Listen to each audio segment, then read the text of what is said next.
Sahabat Hikmah, inilah Ibu Suhaisi.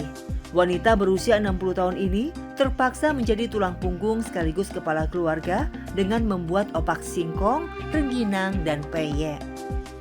Sang suami menderita sakit darah tinggi dan jantung sejak 4 tahun yang lalu, sehingga tidak bisa lagi bekerja keras seperti dulu. Sedangkan Ibu Suhaisi sendiri pun sudah 10 tahun lalu sembuh dari kanker payudara. Uangnya sudah habis terkuras untuk biaya berobat.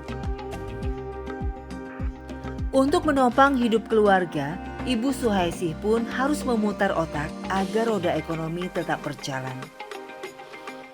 Ia pun kemudian mencari usaha yang bisa dijalani dan mudah terjual, yakni membuat opak singkong, rengginang, dan peyek. Ada juga susu kedelai dengan aneka rasa. Udah 5 tahun, untuk jalannya keliling gitu, ke unggal toko-toko, warung gitu. Ayeuna mah ibunya punya penyakit, sakitnya sakit payudara.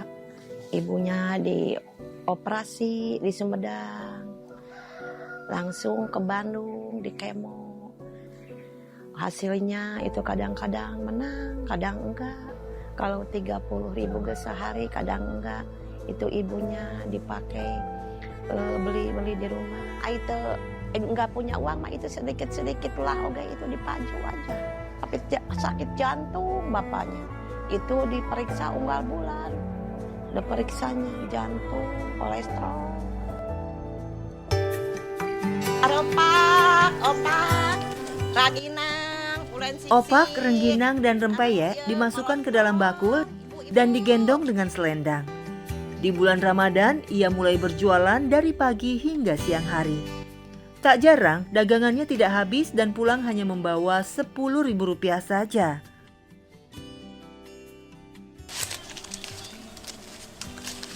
Udah 10.000. Yang lebih menyedihkan lagi, Ibu Suhaisi pernah dimarahi orang saat sedang istirahat di depan rumah warga. Orang itu mengira ibu sedang berdagang di depan rumahnya.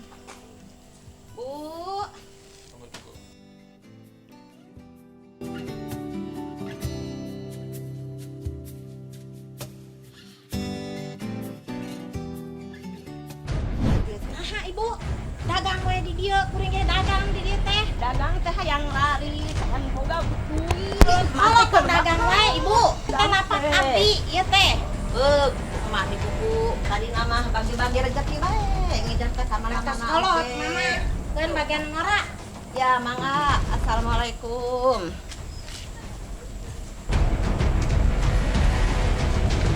Musir, ada yang itu diomelin, ya sedih. Ramadan kali ini, Ibu Suhaisi membuat opak di sore hari untuk bisa dijual keesokan harinya. Bahan baku singkong ia cabut sendiri dari kebun sepulang berjualan. Udah ada.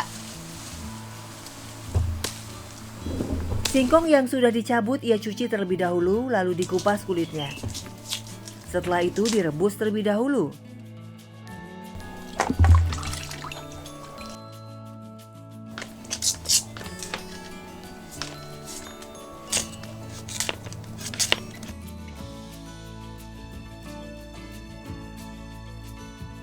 Kalau sudah matang, lalu ditumbuk hingga halus.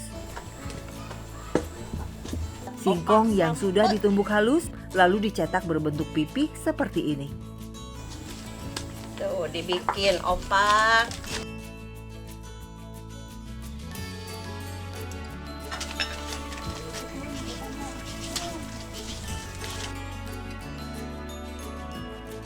Kalau sudah, adonan singkong lalu dijemur hingga mengering dan siap digoreng. Itu dibantu ku anak, ku tetangga. Kadang-kadang kalau enggak ada repot gitu di rumahnya, bantu. Kadang-kadang tabuh 3 pagi yang bersihkan beras ketan.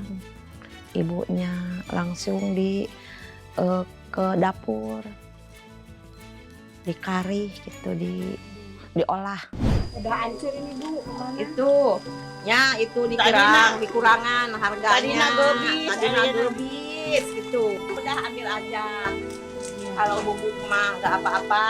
Hasil berjualan opak dirasakan Ibu Suhaisi belum bisa menutupi semua kebutuhan ekonominya.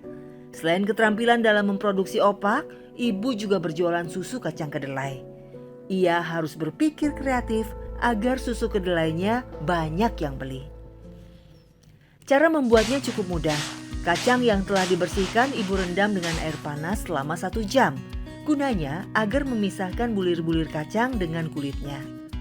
Setelah itu kacang ia kukus, kemudian dicampur dengan air dan gula pasir.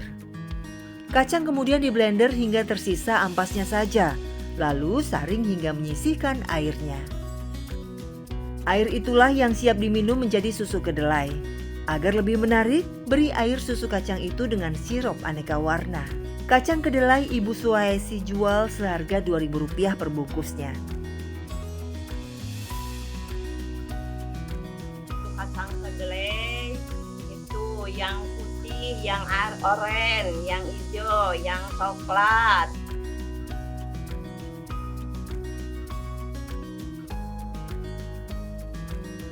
Susu yang coklat sama yang hijau.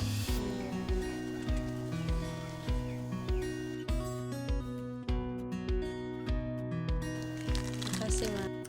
Ibu Suhaisi pun memiliki keahlian pijat, urut, dan kerok. Tidak jarang Ibu Suhaisi sering juga menerima permintaan pijit dari warga. Ia pun tak pernah mematok harga, seikhlasnya saja. Setiap sore di bulan Ramadan ini, Ibu Suhaisi memiliki kegiatan sosial yang mulia, yakni membuka pesantren kilat bagi para lansia untuk belajar mengaji. Bagi Ibu Suhaisi, sebagai manusia harus mampu terus menjaga dan meningkatkan ibadah kepada Allah Subhanahu wa Ta'ala. Salah satunya adalah dengan membagi ilmu agama kepada mereka yang membutuhkan pengajaran. Mauha tetap walaupun sakit, tapi semangat tetap bekerja. Ma diajar ngaji sama Mauha. Makasihan lihat nak. Tidak ada kata terlambat untuk belajar Al-Quran. Allah Subhanahu wa Ta'ala menjanjikan bagi hambanya yang mendalami Al-Quran akan dibersamakan dengan para malaikat soleh. Seperti sabda Rasulullah SAW. Dari Utsman bin Affan, ia berkata, Nabi SAW bersabda, orang yang paling utama di antara kalian adalah seseorang yang belajar Al-Quran dan mengajarkannya. Hadis riwayat Bukhari. Sahabat hikmah, kemanapun kita berjalan, di negeri manapun kita singgah, kita akan berjumpa sisi-sisi gelap kehidupan. Kita akan berjumpa dengan orang-orang yang susah dan dihimpit banyak persoalan dalam kehidupan. Ya, persoalan-persoalan hidup itu beragam setiap orang.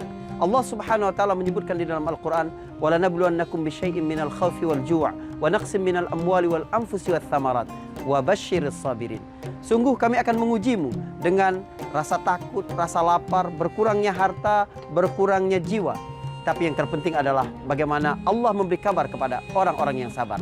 Artinya kita tidak peduli apa jenis ujian yang Allah berikan kepada kita. Sebab ketika kita bersabar, maka pasti ada kejutan yang indah dari Allah Subhanahu wa Ta'ala. Inilah makna wabasyiris sabirin. Inilah makna memberi kabar. Inilah makna memberi kabar gembira bagi orang-orang yang sabar. Tetapi dari mana asal kabar gembira itu? Dari tauhid yang teguh ketika diuji. Ketika kehidupan bergoncang tidak normal, seseorang tetap teguh di atas keimanan kepada Allah Subhanahu wa Ta'ala. Alladzina idza asabathum musibah qalu inna lillahi wa inna ilaihi raji'un. Ketika datang ujian, terpaan gelombang-gelombang kesulitan, dia tetap berkata, kami ini milik Allah Subhanahu wa Ta'ala dan kepada Allah Subhanahu wa Ta'ala lah kami akan dikembalikan. Artinya segala sesuatu itu dalam kendali Allah Subhanahu wa Ta'ala. Dan kalau kita meresponnya dengan benar, maka kita akan memperoleh balasan yang indah dari sisi Allah Subhanahu wa Ta'ala.